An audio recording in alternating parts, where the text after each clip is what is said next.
Hello everyone, welcome back to my another video. আজ আমি তোমাদের সাথে এরকম লাল লাল সরষে দিয়ে মাছের ঝালের রেসিপি শেয়ার করতে চলে এসেছি।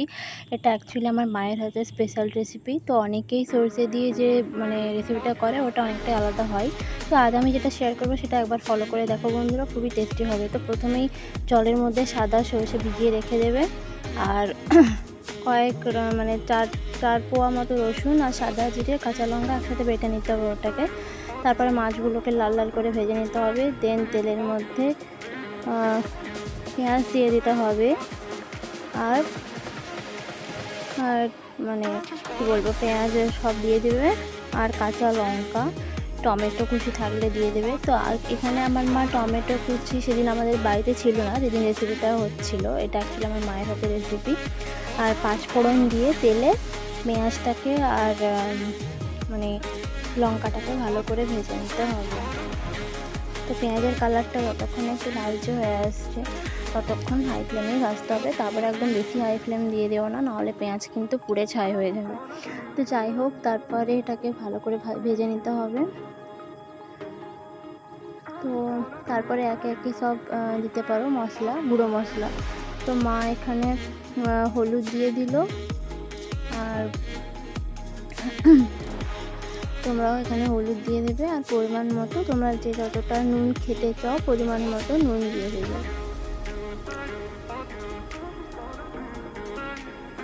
তো এই রেসিপিটা দুর্দান্ত স্বাদে খেতে হয় বন্ধুরা। তোমরা সাদা ভাতে মেখে একদম শুকনো শুকনো করে এই রেসিপিটা খুবই টেস্টি হয়, আমার তো খুবই ভালো লাগে।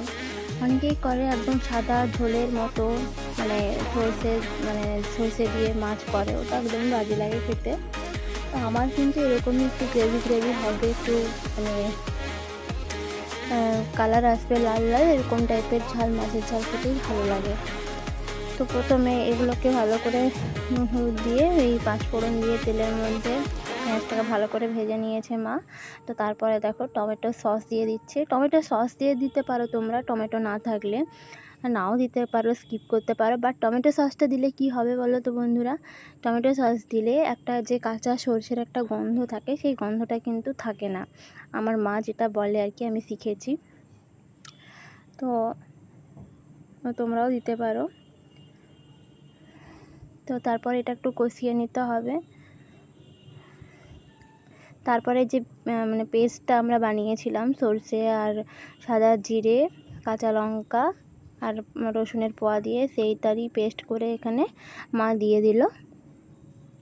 তো এটা অ্যাকচুয়ালি মিক্সার গ্রাইন্ডারে পেশা নয়, এটা হচ্ছে শিলনোড়াতে বেটে মা করেছে। তারপরে দেখো লঙ্কা গুঁড়ো দিয়ে দিচ্ছে,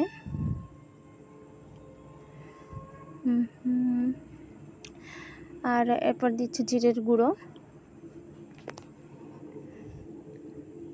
আর দিয়ে দিতে হবে ধনের গুঁড়ো।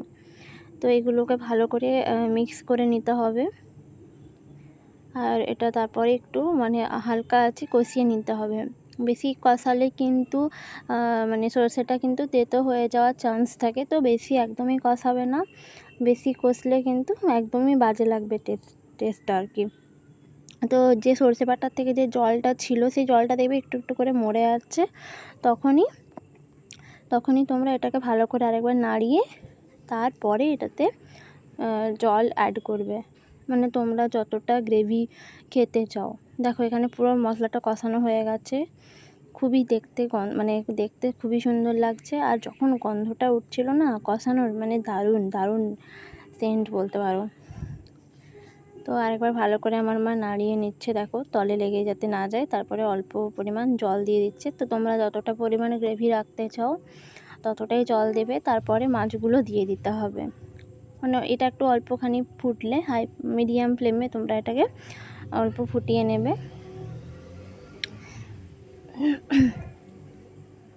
তো এই রেসিপিটা গরম ভাতের সাথে এতটাই ভালো লাগে না, আমার খুবই ভালো লাগে। যে কোনো মাছ দিয়ে তোমরা এটাকে ট্রাই করতে পারো। ছোট ছোট যে চুনো মাছ হয়, মোরলা মাছ হয় ছোটো ছোটো, ওগুলো খেতে ভালো লাগে। আর এরকম রুই মাছও ভালো লাগে। আদার্স যা যা মাছ হয়, অনেক মাছ দিয়ে তোমরা এই রেসিপিটা ট্রাই করতে পারো। তো দেখো জলটা এখানে ফুটে উঠেছে। তারপরে মা একে একে সব মাছগুলোকে ছেড়ে দিচ্ছে।